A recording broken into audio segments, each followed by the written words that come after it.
नमस्कार. लक्षवेधीमध्ये आपल्या सगळ्यांचं स्वागत. मी प्रसाद काथे. बातमी आता ठाण्यातून यासाठी महत्त्वाची झाली आहे कारण ठाणे हे एकनाथ शिंदेंचं शहर म्हणून आता ओळखलं जात आहे. एकनाथ शिंदे महाराष्ट्राचे काही काळ मुख्यमंत्री राहिले, आता ते उपमुख्यमंत्री झालेले आहेत. त्यांच्याच जिल्ह्यामध्ये 2 खड्डाबळी गेले आहेत आणि त्यात एक तर चक्क ठाण्याच्या आपत्ती व्यवस्थापन विभागाचा जवान आहे, दुसरी महिला आहे. महिलेची कहाणी तर इतकी वाईट किंवा हृदयद्रावक म्हणावी लागेल की ती आपल्या नवऱ्याबरोबर घर बघायला गेली होती.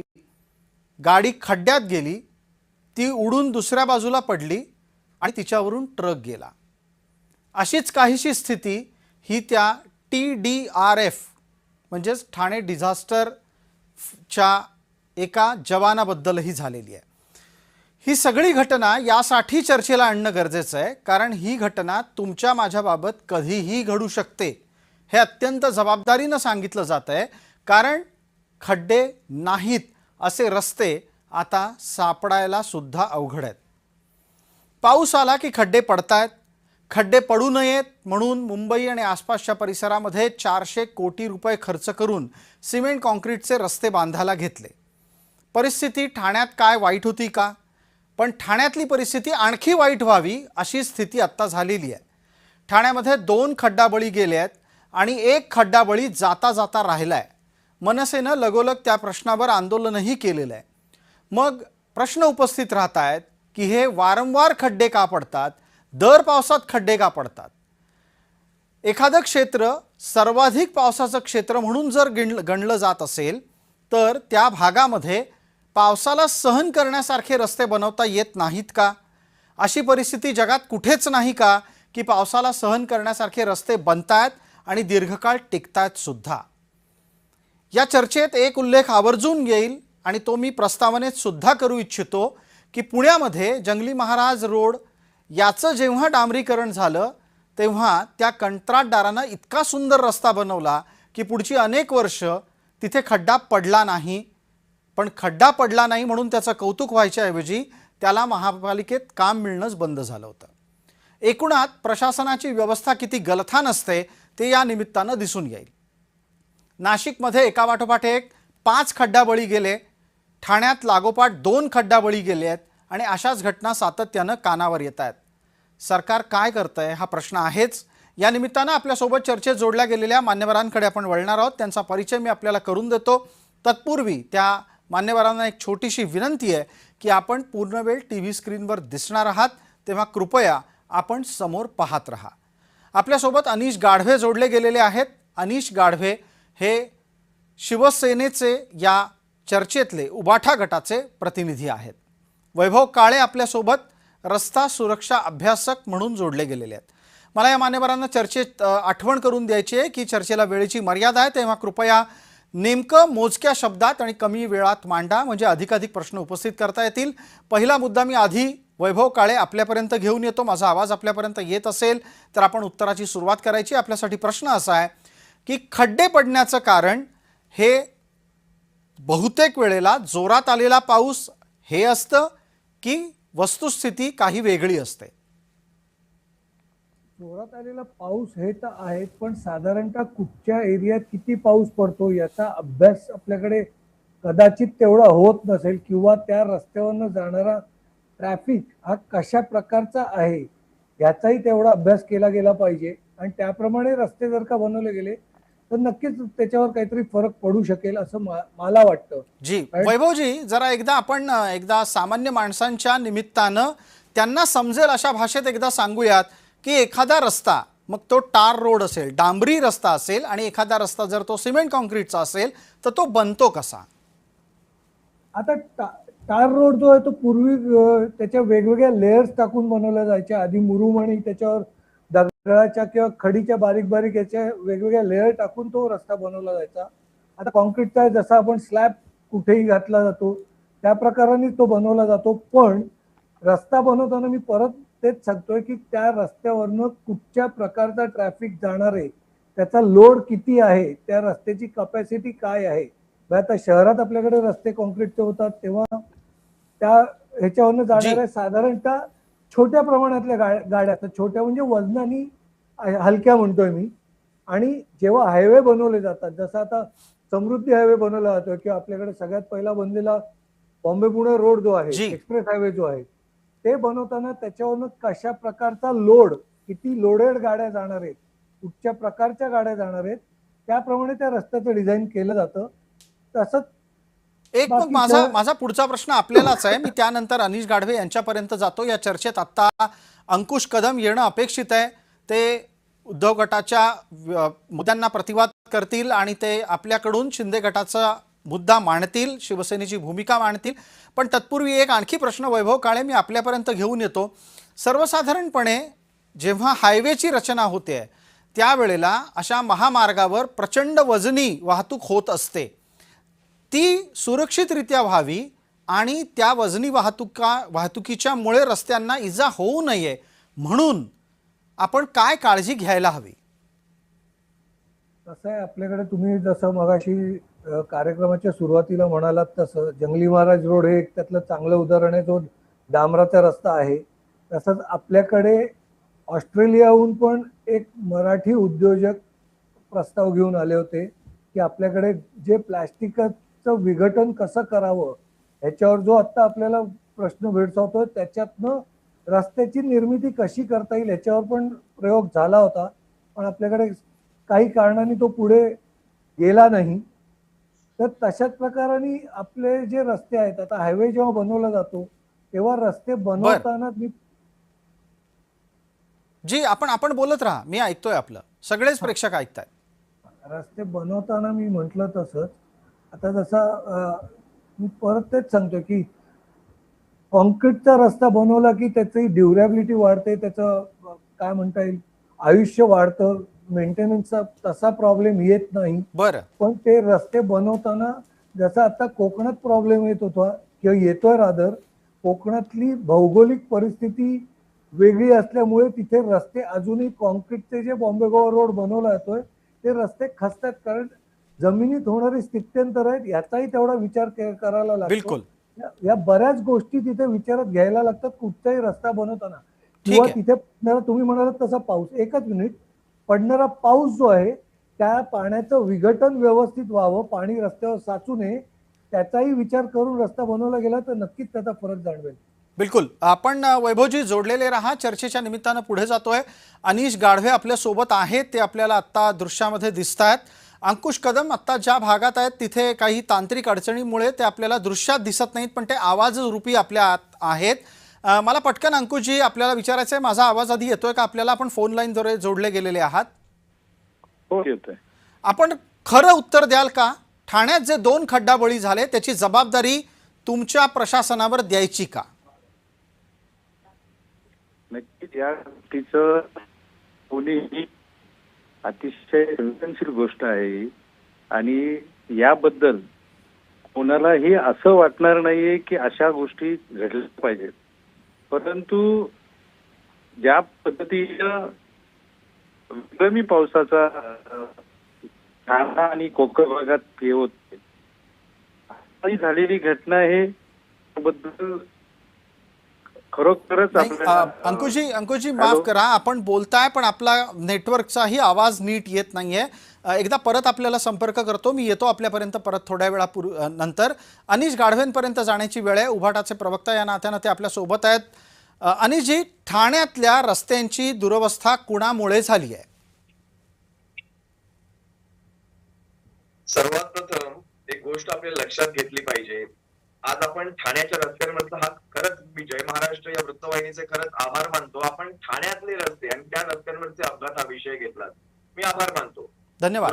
दुरावस्था कोणामुळे झाली यापेक्षा त्याची कारण काय आपण हे जाणून घेऊयात. आता काय होईल ते राजकारण मला अजिबात करायचं नाही, या नेत्यामुळे त्या नेत्यामुळे, या पक्षामुळे त्या पक्षामुळे. आपण लक्षात घ्या, ठाण्यात दोन ते तीन महत्वाची शहर ठाण्याला जोडलेली आहेत. एक मुंबई, नवी मुंबई, भिवंडी असेल आणि या बाजूला मीरा भाईंदर असेल. घोडबंदर मार्गे गुजरात मार्गे अवजड वाहतूक होते. त्यानंतर भिवंडी मार्गे, वाडा मार्गे पुन्हा नाशिकच्या दिशेने अवजड वाहतूक होते. एवढ्या अवजड वाहतुकीचे ठाण्याच्या रस्त्याची कॅपॅसिटी आहे का, हा सगळ्यात पहिला प्रश्न आहे. आज ठाण्यामध्ये ज्यावेळेस सर्व मेट्रोची कामं चालू आहेत, त्या मेट्रोच्या कामांच्या दरम्यान त्या खालच्या रस्त्यांची काय परिस्थिती होते हे प्रशासन पाहतंय का? दुसरी गोष्ट, तिसरी गोष्ट, काल परवामध्ये तुम्ही जर पाहिला असाल एक भला मोठा कंटेनर उभाच्या उभा एका खड्ड्यामध्ये जातो.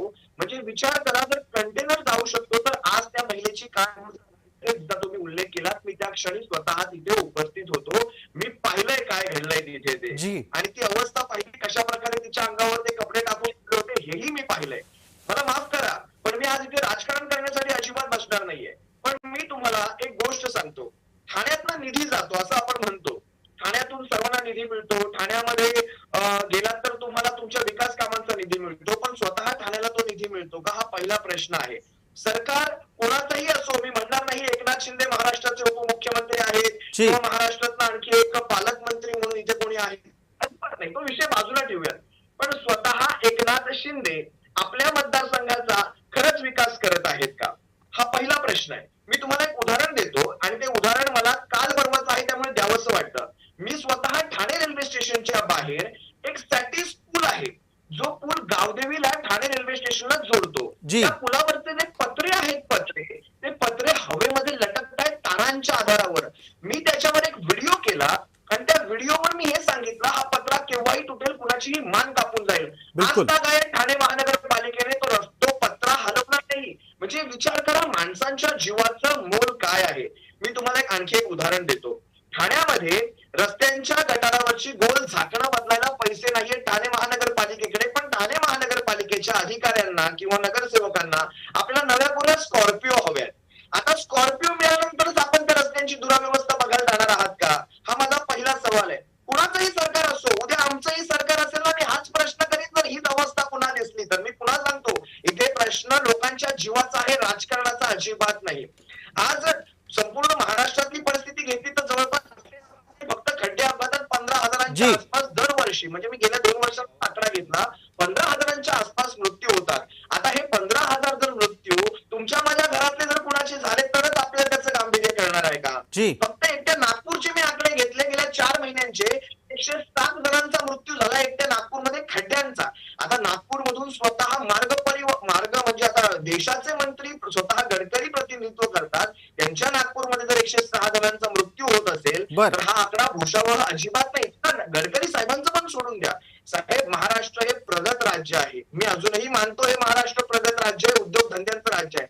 अशा राज्यामध्ये जर दिवसादिवसाला असे जर मृत्यू होत असतील तर हे आपले नाकं कापणारं नाहीये का? बिलकुल. कोणाचंही अनिशजी, सरकार आपण असो, आपण म्हणजे आपण आपण हा मुद्दा मांडत आहात, आणि त्याच निमित्तानं खरं तर आपल्याला उत्तरं घेण्याच्यासाठी अंकुश कदम यांच्यापर्यंत पोहोचायचं आहे. पण प्रेक्षकांना हे मला इथे आवश्यकरित्या सांगावं लागेल की या चर्चेत सहभागी होण्यासाठी शिवसेनेच्या अनेक प्रवक्त्यांना आपण संपर्क केलेला होता. अनेकांनी येन केन प्रकारेनं आपली स्वतःची सुटका करून घेतलेली आहे. जेव्हा आम्ही त्यांना सांगितलं की आम्ही ठाण्यातल्या रस्त्यांविषयी चर्चा करणार आहोत, तेव्हा 5 मिनिटांनी सांगतो, 10 मिनिटांनी सांगतो असं म्हणत त्यांनी वेळ मारून नेलेली आहे. आत्ताच्या घडीला सुद्धा अंकुश कदम चर्चेत उपलब्ध झाले होते, मात्र त्यांचा फोनवरचा आवाज इतका अस्पष्ट होता की आम्ही तो प्रेक्षकांना ऐकू शकत नव्हतो, आणि थोड्या वेळात त्यांना पुन्हा एकदा जोडून घेण्याचा आम्ही प्रयत्न सातत्यानं करतो आहोत. आत्ताच्या घडीला अनिश गाढवेंनी अनेक आरोप केलेले आहेत. सरकारला आम्ही वारंवार उत्तराच्यासाठी संधी देतो आहोत, पण जर केवळ अनास्था म्हणून त्यांच्या गटाचे लोक बोलायला उपलब्ध झाले नसतील तर कृपया आमच्यावर पक्षपाताचा आरोप उद्या त्यांनी लावू नये, म्हणून ही आपल्या समोरची वक्तव्याची मालिका मला करावी लागली. अनिशजी, आपण जे काही मुद्दे मांडलेत ते ऐकलेले आहेत. खरं तर यावरचं उत्तर सरकारकडून यायला हवं, पण मी सरकारी उत्तराच्या ऐवजी काही तांत्रिक बाबी वैभव काळे यांच्याकडून समजून घेऊ इच्छितो. वैभवजी, आता इथे सगळ्यात महत्त्वाचा मुद्दा लक्षात आणून दिला गेला की पालिकांच्याकडे पैसे नसणं, पालिकांच्या तिजोऱ्या रिकाम्या असणं. मुंबई वगळता बहुतेक राज्यातल्या महापालिका या कर्जबाजारी तरी आहेत किंवा तोट्यात तरी आहेत. आपण अगदी ठाण्याचं उदाहरण डोळ्यासमोर ठेवूया. ठाण्याला त्यांच्या रस्त्यांवरचे खड्डे दुरुस्त करण्याच्यासाठी ठाणे जिल्ह्याला, मग जिल्हा परिषदेला असो किंवा ठाण्यातले रस्ते ज्यांच्या ताब्यात आहेत त्या सर्व सरकारी आस्थापनांना पैशाची खरंच सणसण भासते का? हो, कारण जर का आपण एखादी गोष्ट कुठचीही सुधारणा करायची म्हटली तर सगळ्या गोष्टी शेवटी येऊन थांबतात या पैसा उपलब्ध किंवा फंड उपलब्ध होणं न होणं याच्यावरच. आता त्याच्यात सुद्धा मी ॲज अन एक्सपर्ट म्हणून किंवा रोड सेफ्टीत मी काम करतो त्याने मी बघितलं तर ठाण्यातल्या बऱ्याचशा हायवेच्या रस्त्यावर खड्डे सुद्धा जे बुजवले गेलेले आहेत त्याच्यावर सुद्धा अशा प्रकाराने ते डांबर टाकलं गेलेलं आहे की ते 100% टू व्हीलरवाल्यांना तर घातकच आहे. असे म्हणजे आपण ज्याला ठिगळ लावणं म्हणतो अगदी शुद्ध स्पष्ट मराठीत म्हणत झालं तर रस्त्यावर ते खड्डे बुजवताना पूर्वी ते पेवर ब्लॉक घालायचे जे खूपच धोकादायक होतं. त्याच्यानंतर आता जे काही डांबरानी किंवा ज्यांनी ज्या काही मटेरियलने ते काय खड्डे बुजवण्याचं काम करतायत ते असं टाकतात की जसं काही त्याचं ठिगळ लागलाय. म्हणजे जर का एखादा मोटरसायकलवाला कुठचाही ट्रकच्या मागणं चालला असेल आणि त्या ट्रकवाल्याने जर का तो खड्डा जो काय पॅच मारलेला आहे तो त्याच्या गाडीच्या सेंटरला घेऊन गेला तर मागणं गेलेली मोटरसायकल ही त्याच्यावरनं 110% उडणार आहे आणि त्याचा कंट्रोल जाणार आहे. बरं आपल्याकडे हेल्मेट हे कशाला दिलाय किंवा हे फक्त कायद्याने कंपल्सरी केलाय म्हणून घालायचं असा जो काही आपल्या लोकांकडे जो विचार चाललेला आहे किंवा प्रत्येकाकडे म्हणण्यासारखं म्हणजे एखादं स्पेअर डोकं अवेलेबल असल्यासारखी जी लोक वागतायत की हा बाबा एखाद्याला मार लागला तर ठीक आहे संडेला मला सुट्टी असते तेव्हा मी माझ्या डोक्याचं रिपेअरिंग करीन आता लागलं तर दुसरं डोकं मागवून घेईन. असं ते शक्य नाहीये. त्यामुळे हेल्मेट वापरलं न जाणं हाही त्याचा एक भाग आहे. अजून एक त्याच्यात भाग आहे तो म्हणजे गाडीवर बसताना सुद्धा कशा प्रकाराने आपल्याकडे बेसिक ह्या सगळ्या गोष्टींसाठी असलेल्या सुविधांचा वापर न करणं हा एक मेजर प्रॉब्लेम आहे. बर आपण वैभवजी जोडलेले रहा. या चर्चेमध्ये आता अरुण सावंत आलेले आहेत. अरुण सावंतजी माझा आवाज येतोय आपल्याला? हो तुमचा आवाज मला अगदी स्पष्ट येतोय जी. अरुण सावंतजी थोड्या वेळापूर्वी आपल्या चर्चेमध्ये उबाटाचे प्रवक्ता असं सांगत होते की ठाण्यातल्या अनेक रस्त्यांवर प्रचंड दुर्लक्ष होतं आहे. त्यांनी आपल्या नेत्यांचं नाव घेऊन असं म्हटलं की त्यांना त्यांच्या मतदारसंघात सुद्धा आवश्यक तो विकास घडवून आणता आलेला नाही. मी आपल्याला त्याच्या उत्तरासाठीचा वेळ देतोय. आपण आपलं उत्तर द्यायचं आणि नंतर मी माझे प्रश्न विचारणार आहे. आपल्या उत्तराची वेळ सुरू होतीये. 1 मिनिट आपलं आहे. कसं आहे काते साहेब पहा जी दुर्घटना घडलेली आहे ती मी आज दुपारी विविध टीव्ही चॅनेल्स वरती माहिती गोळा करता करता मला कळलेली. अतिशय मला वाटतं शहापूर साईडला कुठेतरी हे घडलं आणि 2-4 दिवसापूर्वी नाशिकमध्ये सुद्धा अशाच प्रकारच्या दुर्घटना घडल्या होत्या. आता या दुर्घटना ज्या काही घडतात या खड्ड्यांमुळे घडत आहेत याबद्दल वादच नाही. ज्यावेळेस जी कोणी वाहनं चालवत असतात त्यांना पावसामुळे पाणी साचल्यामुळे कधी कधी रस्त्यातले खड्डे दिसत नाहीत आणि त्या खड्ड्यात त्यांची गाडी त्यांनी घातल्यानंतर तोल जातो आणि ते पडून अशा प्रकारचे अपघात होत आहेत. असे घडले नाही पाहिजेत आणि याकरिता संबंधित विभागांमध्ये जी त्या रस्त्याची देखभाल जे कोणी पाहत असतात ते PWD असो किंवा CPWD असो किंवा महानगरपालिका असो यांचं हे कर्तव्य आहे की आपल्याला जे काही अंतर दिलेले आहेत त्या अंतरामध्ये सतत देखरेख करून तिथे जर मोठे मोठे खड्डे असतील तर ते तात्काळ बुजवले गेले पाहिजेत आणि जर ते नाही बुजवले गेले तर असे अपघात होतात आणि नाहक बळी जातात. तर ते जे काही असे बळी त्या त्या विभागात घडत असतील तर त्या संबंधित अधिकाऱ्यांवरती कारवाई ही झालीच पाहिजे. तसेच ज्यांचा कोणाचा मृत्यू झालेला आहे सावंत साहेब एक छोटीशी आठवण आपल्याला करून देतो. काही दिवसांपूर्वीची घटना आहे. म्हणजे खरं तर काही दिवसांपूर्वी म्हणण्यापेक्षा मी थोडी दुरुस्ती करतो. 1 वर्षापूर्वीची घटना आहे. मुंबई गोवा महामार्गाच्या दुरवस्थेची चर्चा झाली असता स्वतः दस्तूरखुद्द एकनाथ शिंदेजी तिथे गेलेले दिसले. त्याचबरोबर ठाण्यातलाही काही रस्त्यांवर त्यांनी खड्ड्यांच्या निमित्तानं दौरा केला आणि तिथे अधिकाऱ्यांना झापलेलं होतं. ही सगळी स्थिती त्यानंतर परत कधीच दिसली नाही. कोणती परिस्थिती दिसली नाही असं आपलं म्हणणं आहे. त्यांचे आढावा दौरे दिसले नाहीत. ठीक आहे, माझी अशी अपेक्षा नाही आहे की प्रत्येक गोष्ट ही एकनाथ शिंदेंनी करावी. त्यांच्या हाताखाली एवढे महान नेते आहेत ना, नरेश म्हस्के नावाचे खूप महान नेते आहेत. ते का तसे दौरे करत नाहीत? त्यांच्या हाताखाली महापौर आहेत, उपमहापौर आहेत, नगरसेवक आहेत. ही सगळी मंडळी प्रशासनाकडून काम का करून घेत नाहीत? प्रसादजी पहा आपण याच्या त्याच्यावर आरोप करण्यात काहीच अर्थ नाही.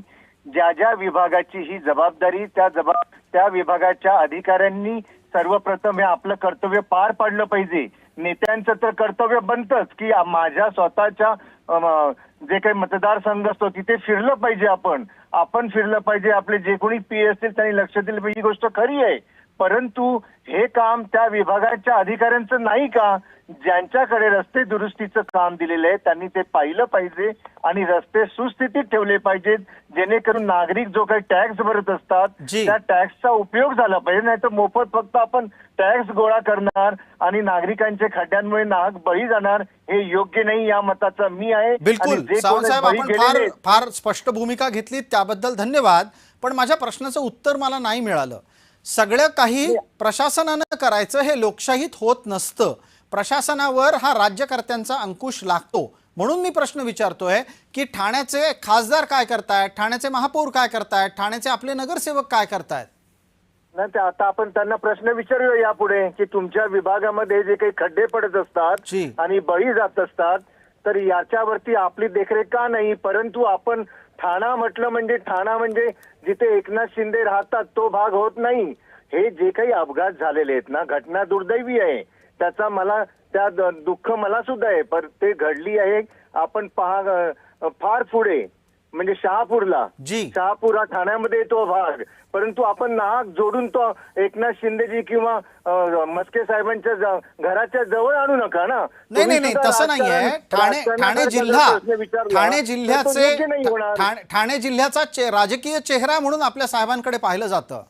ठीक आहे, आमचे साहेब पहा, मुंबई इतकी वर्ष खड्ड्यांमध्ये होती. आता मुंबईमधले जवळजवळ 95% खड्डे कॉन्क्रीटचे रस्ते झाल्यामुळे बंद झालेले आहेत. ठाण्यामध्ये फार मोठे मोठे प्रोजेक्ट सुरू आहेत. कदाचित त्याच्यामुळे हे खड्डे राहिलेले आहेत. ती चूक आहे, ही चूक दुरुस्त केलीच पाहिजे. बिलकुल. अरुण सावंत, आपण या निमित्तानं जे उत्तर दिलं ते मान्य करायला हवं की ठाण्यामध्ये अनेक प्रकल्प सुरू आहेत, त्यामुळे हे खड्डे पडतायत आणि त्यावर नियंत्रण असायला हवं. एक गोष्ट निश्चित सांगायला हवी की मुंबई सारख्या क्षेत्रामध्ये रस्त्यांच्या काँक्रिटीकरणाचं काम वेगानं पूर्ण होत असल्यानं मुंबईतले रस्ते तुलनेनं कमी खड्डे युक्त राहिलेले आहेत. अनेक रस्ते खड्डे मुक्त झालेले आहेत. त्याचं क्रेडिट तुम्हाला दिलं जाईल. पण ठाण्यात जे घडतंय त्याचे प्रश्नही विचारले जातील. अनिश गाढवेंपर्यंत पोहोचतो. अनिशजी, आपण आता फोनद्वारे उपलब्ध आहात. आमच्या प्रेक्षकांपर्यंत आपला आवाज येतोय की नाही हे तपासण्यासाठी विचारतो. माझा प्रश्न ऐकायला येतोय का? होय, मला आपला आवाज स्पष्ट येतोय. धन्यवाद. अरुण सावंत आताच थोड्या वेळापूर्वी असं म्हणाले की ठाण्यात आणि आसपासच्या परिसरामध्ये खूप अनेक लोकोपयोगी कामं चालू आहेत. त्याच्यामुळे खड्डे पडण्याचं प्रकरण वाढत चाललेलं आहे. बरं. म्हणजे मग अरुण सावंत किंवा ह्यांच्या पक्षातल्या घरात, त्यांच्या पक्षातल्या नेत्यांच्या घरात, कुणाच्या घरात जर काही घडलं तरच ते प्रोजेक्ट यांची कामं कारण देणं बंद होईल का? आज ज्या महिलेचा मृत्यू झाला 40 वर्ष, मी स्वतः तिथे उपस्थित होतो, मी पाहिलं ती गोष्ट. त्यांच्याविषयी तुम्ही हे कारण देणार का की प्रोजेक्ट चालू आहे? अहो, ते प्रोजेक्ट 10-20 वर्षांपासून चालू आहेत. ते काल आजचे प्रोजेक्ट नाही, 2016 पासून मेट्रोचे प्रोजेक्ट चालू आहेत आणि आज 2026 आहे. 10 वर्ष ठाणा खड्ड्यांचा त्रास भोगतोय. ठाण्याच्या बाहेरचं मी मगाशी एक लाईव्ह उदाहरण दिलं, तिथे उभा राहून मी व्हिडिओ केलाय. ज्या सॅटिसवर एक तारेवर पत्रा लटकतोय, त्या सॅटिस पुलाचे जे ठाणे रेल्वे स्टेशनच्या बाहेर आहे त्याचे पत्रे बसायला तुमच्याकडे जर पैसे नसतील, तुम्हाला स्कॉर्पिओ विकत घ्यायच्या असतील तुमच्या अधिकाऱ्यांसाठी, त्याच्यासाठी तुमच्याकडे पैसे असतील आणि तुम्ही म्हणाल खड्ड्यांच्यासाठी तुम्ही कारण ही असली द्याल, हे ठाणेकर सहन नाही करणार. ठीक आहे अनिश गाढवे, वेळेच्या मर्यादेमध्ये उत्तर घेणं गरजेचं आहे. अरुण सावंत बऱ्यापैकी उशिरा चर्चेत आलेत. मी अरुण सावंतांना संधी देतो. अरुण सावंत, सॅटिसवरचा एक लोंबकळणारा पत्रा सुद्धा हटत नाही आणि आसपासच्या परिसरात कारणं दिली जातात की आपण आपल्या स्थितीमध्ये अ कारणामुळे ब कारणामुळे खड्डे अनुभवतो. प्रसादजी, माझा असा समज होता की अनिश गाढवेजी खूप अभ्यासू प्रवक्ते आहेत. उभाटाची बाजू ते अतिशय उत्तमरित्या मांडत असतात, परंतु या डिबेटमध्ये ते फक्त आणि फक्त राजकारण करू पाहत आहेत. जर त्यांनी खरोखर कुठे ठाण्यामध्ये एखादा लटकलेला पत्रा पाहिला असेल तर तो त्यांनी योग्य ठिकाणी योग्य डिपार्टमेंटला जर त्याची कंप्लेंट केली असेल तर त्याच्यावरती त्याचा उपाय होऊ शकतो.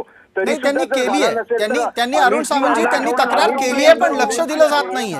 कंप्लेंट करू. अनिशजी यांना विनंती आहे की उडाले, त्यातला एक लटकलाय साहेब, ठाण्यामध्ये आहे. नरेश मस्केंना वेळ आहे का? ऐकून घ्या अनिशजी, जर आपण खरोखर कुठे कंप्लेंट केली असेल आणि ते ऐकलं जात नसेल तर आपण आदरणीय प्रसादजी यांच्या मार्फत माझ्यापर्यंत ती क्लिप पाठवावी. मी 2 दिवसात त्याच्यावरती उपाय करून दाखवतो. ठीक आहे, चला निदान आपण हे आश्वासन दिलं, आपण याचा पाठपुरावा करू. मला वेळेची मर्यादा असल्यानं आपल्याला थांबवतो आणि चर्चेत सहभागी झालेल्या सर्व मान्यवरांना या चर्चेत आपलं अमूल्य मार्गदर्शन केल्याबद्दल धन्यवाद देतो. लक्षवेधीच्या या भागामध्ये तुर्तास इतकंच. आपण पाहत रहा फक्त जय महाराष्ट्र.